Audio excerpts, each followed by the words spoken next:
We've got a big problem in the heavyweight division, or more specifically, boxing coach Ben Davison does. Because right now, his stable accounts for nearly a third of the top 10 of the heavyweight boxing division. How can three potential champions thrive under one coach? Especially when there's a very real possibility that they could or even should be fighting each other. In this video, I'm going to be analyzing how the three fighters, Anthony Joshua, Fabio Wardley, and Moses Itauma, ended up training under Ben Davison, how their careers have gone under him so far, and where the hell do they go from here? How do they solve this predicament? I get into it all in this video. Hello everyone, and welcome back to A Guy Called Henry. I hope you're all doing incredibly well. I hope you all enjoyed the weekend's boxing as much as I did. Joseph Parker and Fabio Wardley put on a fantastic heavyweight fight. There was lots of controversy, but ultimately it entertained. Now, right before I jump into this one, I have to give a shout out to Ade Oladipo, who inspired me to make this video. I saw him talking about this in one of his most recent YouTube videos about this dilemma that now exists within Ben Davison's camp. And I thought, you know what, we need to do a deep dive on that. Right before I jump into it, don't forget to bang a like on the video if you do indeed like it. Don't forget to subscribe to the channel if you're new. And get your comment in the comments section below. What the hell should these guys do? Do you think there's a world in which they just never fight each other? And would it be a shame if we never saw some of these matchups? Now, to begin, I want to break down where each fighter was just before they joined Ben and what the circumstances were when they linked up as a coach and fighter partnership. And we're going to start with Fabio Wardley, as chronologically, he has been with Ben Davison the longest out of all three of these fighters. And when Ben initially started working with Fabio, he hadn't had a huge amount of experience in the boxing ring, full stop. I'm talking amateur and I'm talking professional. It was in early 2022, it would have been just after the Nick Webb win or the Daniel Martz win, when Fabio decided that alongside his longtime coach, Robert Hodgins, they needed to add in a bit more experience and a bit more guile, a little bit more of a tactical eye. And so Robert, who's still part of the camp to this day, still takes Fabio on the pads regularly, started working alongside Ben Davison, and they were splitting the week, half with Ben, half with Robert.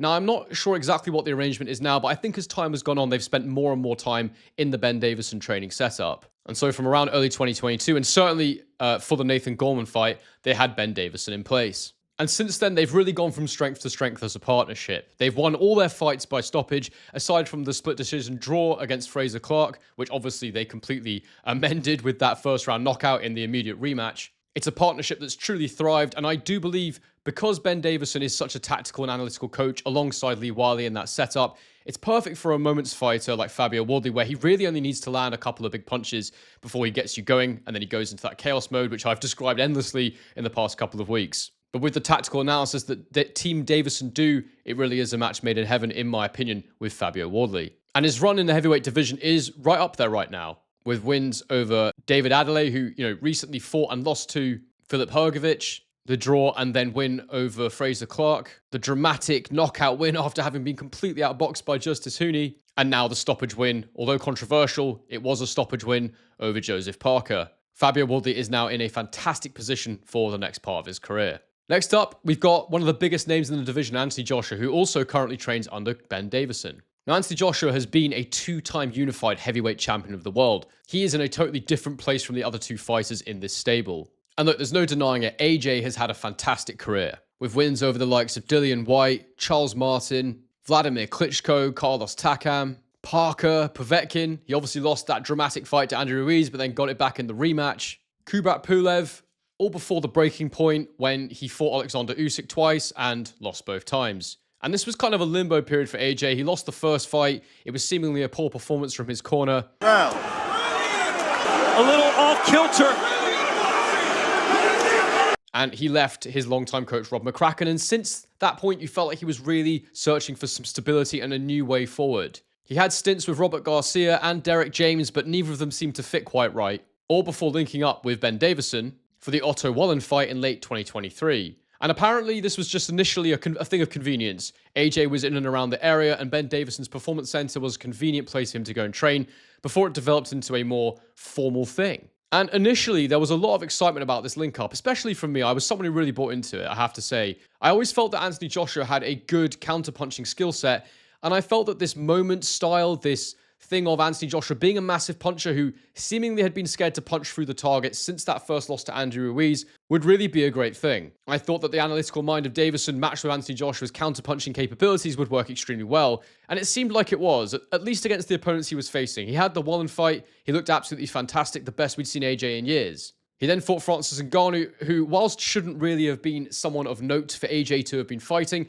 had just given Tyson Fury an absolute torrid time in the ring, with Fury almost losing that fight on the scorecards and getting knocked down in the process. So you could forgive people for thinking that this knockout of Ngannou that AJ scored, with the way it looked, with the context of Ngannou having done well against Fury, you can see why people got so gassed up on it. You can see why people were just like, wow, this is a really, really great version of Anthony Joshua. That was all before he got in the ring against Daniel Dubois and had one of his career worst performances. He got absolutely destroyed by Dubois in there. And look, we don't know whether that came down to the relationship with Davison, the training, the game plan for that fight, or if AJ just went in there and dramatically underperformed. Of course, there's always going to be a degree of the coach relationship and getting you ready for a fight mentally and physically, making sure that you go in there and perform, but ultimately it comes down to the fighter to go and implement stuff. And unfortunately for Ben Davison, he had that dramatic and famous moment on the night with the whole roll the dice thing. Roll the dice. Roll that dice, innit? Bubble in his eyes, bring it up. So at the start of this round, it'll come up fast. Yeah, so be ready, slip and bring it up. He'll slip you and be shot.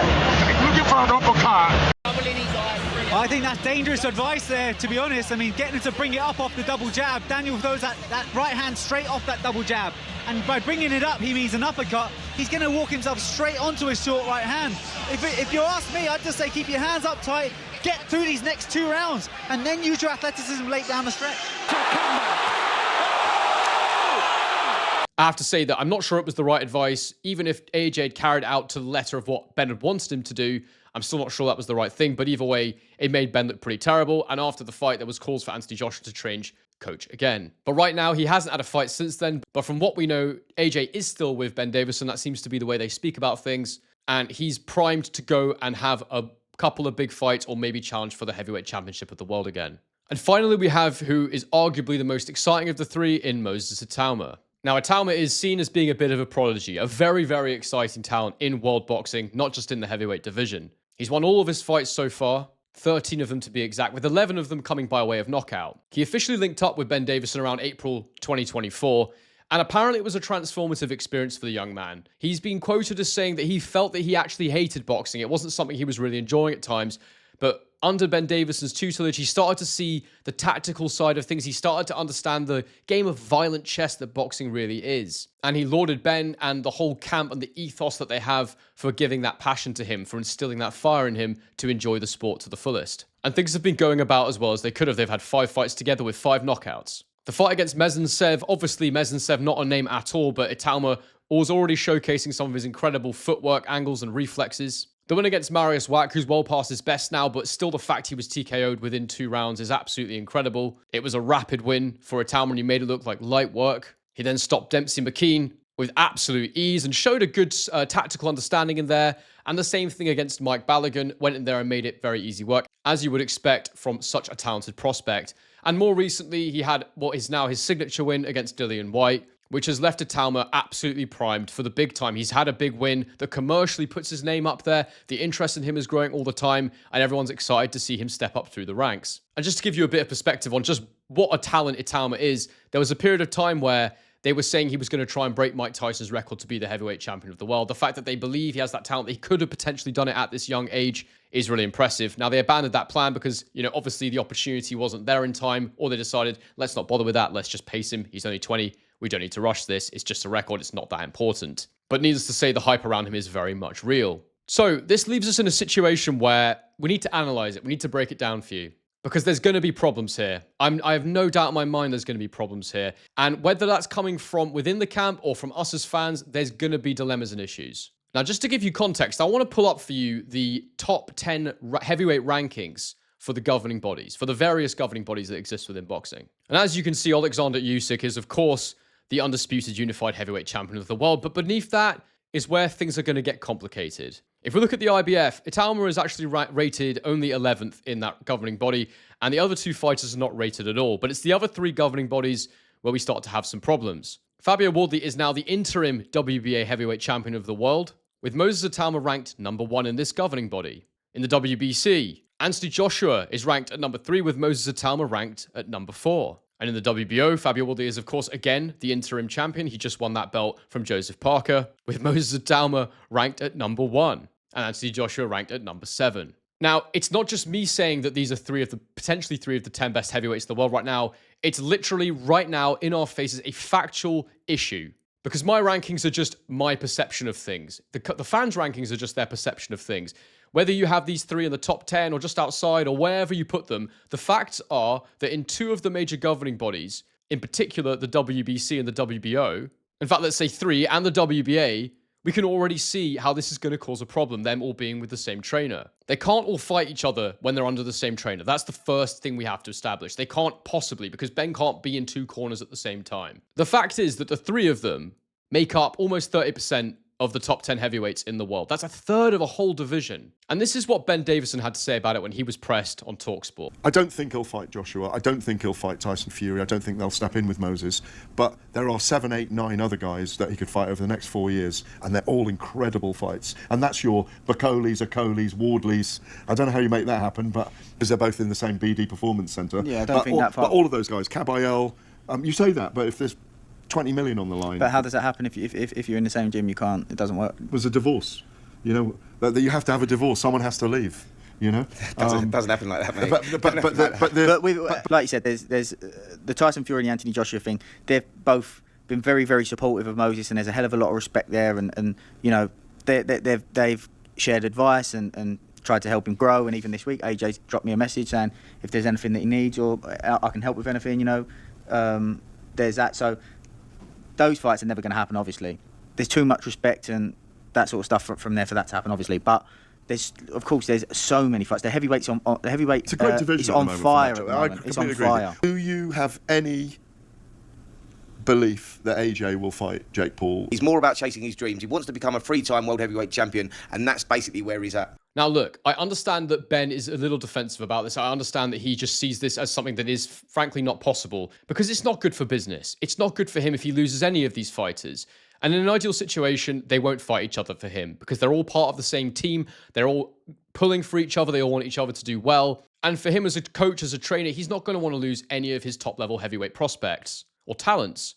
Joshua, of course, is far from being a prospect now. Wardley is on the cusp of becoming a world champion.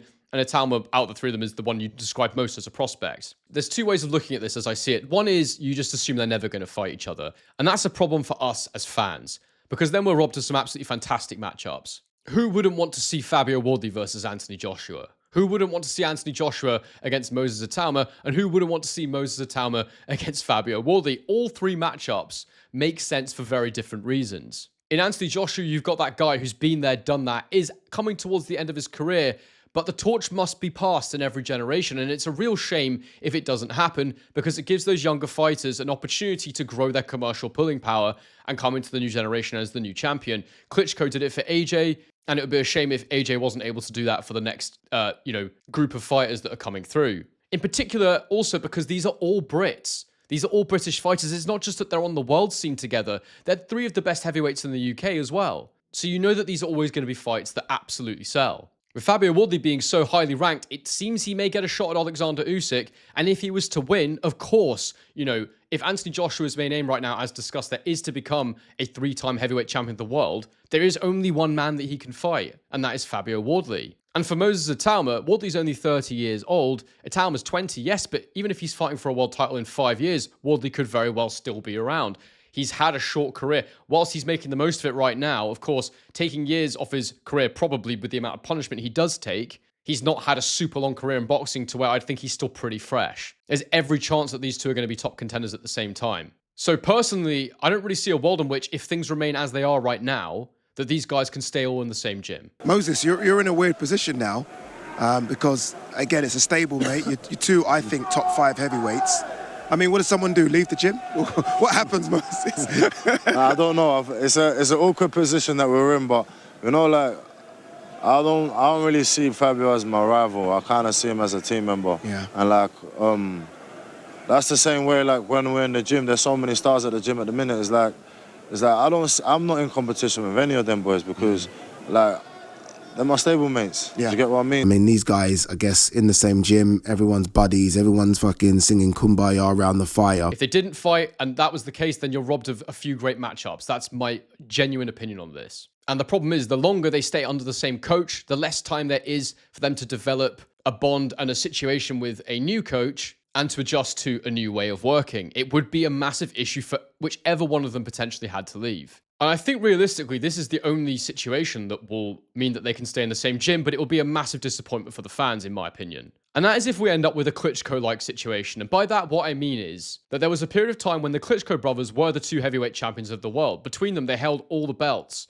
with Vitaly holding the WBC and Vladimir holding the rest. And of course, being brothers, they never ever fought each other, and they never would have. And I suppose the ideal situation for Ben Davison here, and the only way that this working relationship can continue for the foreseeable future, is if the belts become splintered. If Usyk decides, you know what, I'm not going to defend Undisputed anymore, or he gets stripped, belts become available, and suddenly you could end up with a situation, genuinely end up with a situation, where he's got 3 heavyweight champions of the world. It's entirely possible that that could happen. The other thing is, and I think he'll be torn here on this Ben Davison, because he has that working relationship with Tyson Fury, but I'm sure he'll also be thinking about the future. I'm sure he knows that Anthony Joshua isn't going to be around for very much longer. And whilst it would be awkward for him if Joshua does fight Fury because of the history that him and Tyson Fury have together, it's surely got to be a lot more comfortable than if Fabio Wardley was to become unified heavyweight champion of the world and AJ's immediately demanding a world title shot. So look, this situation won't last forever, and there is a chance that, depending on how people win and how people lose, these matchups end up not being called for by anyone. Joshua could fight Fury and then go and retire. Wardley could lose to Usyk and then take on someone like a Dubois and lose again, or win again. We just don't know. And Itauma's got years to actually get to where he wants to be. So I think Ben's probably thinking he can negotiate this situation without these matchups ever actually being called for by anyone. But with the division the way it is right now, with the current situation we're in, you can certainly see Wardley and Itauma being contenders for quite a while. And I'd love it if either of them fought AJ. It's a great opportunity to launch them into the public consciousness, even more so than they already are. The bottom line is that this is a great setup for the gym. It's a great setup for the Ben Davison Performance Center, but it's really not a great setup for the sport. It's understandable from Ben Davison's perspective. He's trying to maximize control, keep his stable intact, continue to work with some of the best heavyweight talents in the world all at the same time. But unless the belts splinter, there's going to become a time where the dynamic, where they're all trying to achieve the same thing, the heavyweight championship of the world, it just won't work. And even if the belts do splinter, if more than one of them becomes a world champion, at some point someone's going to have to leave, because then Undisputed becomes in question, or the unified championship becomes in question. They simply can't keep working in the gym all together for the same coach who's learning so much about all of them. And it invariably means that when 1 or 2 of them does end up leaving and there's one left, they're going to be in a ridiculously strong position, with their coach being Ben Davison still, who has first-hand experience of the other 2. And just before I go, let's do a little thought experiment. If you were Ben Davison, how would you rank these 3 fighters in terms of importance to your stable and your future? I'll tell you what, I would do it right now. I would have it, number 3 for me would be Anthony Joshua. And that might seem counterintuitive given that he is the most commercially powerful out of the 3 of them. He is the one that can get the biggest paydays right now. But his career is very short now. There's not long left to go. And with that in mind, I would be investing in the future. Number 2, I'd have Fabio Wardley, because he's in a great position right now. He's in a fantastic spot where he could well become a heavyweight champion of the world. He could well get a shot at the most lucrative fight in the division right now, or at least one of them, in Alexander Usyk. But ultimately, Wardley is limited. He's fantastic, he can do a lot, but there are limitations to what he will be able to achieve given his skill set. And finally, number 1 has got to be Moses Itauma, because he's the one with the longest career ahead of him, all being well. He's the one with seemingly the highest talent and the highest ceiling, and I would just be betting on him if I was Ben Davison. That, and also the fact that Ben isn't actually Fabio's sole coach. He obviously also works with Robert Hodgins, so it's one of them. He's going to have Itauma from a young age. They're going to develop a very close bond together, and he's probably going to be one of the best fighters in the world, potentially an all-time great heavyweight if things go the way people think that they might. But guys, let me know in the comment section below, in what order would you rank these 3 in terms of importance to Ben Davison and how you would treat them moving forward? Who is the most important asset? 1 to 3, let me know. If you've enjoyed the video, bang a like on it, subscribe to the channel if you're new. And look, ultimately, I just want there to be as many options for great fights as possible. And as long as these 3 are in the same camp, it seriously limits some great matchups in the top 10 of the heavyweight division. But thank you so much for watching this one all the way to the end, guys. And as I always say, on to the next one.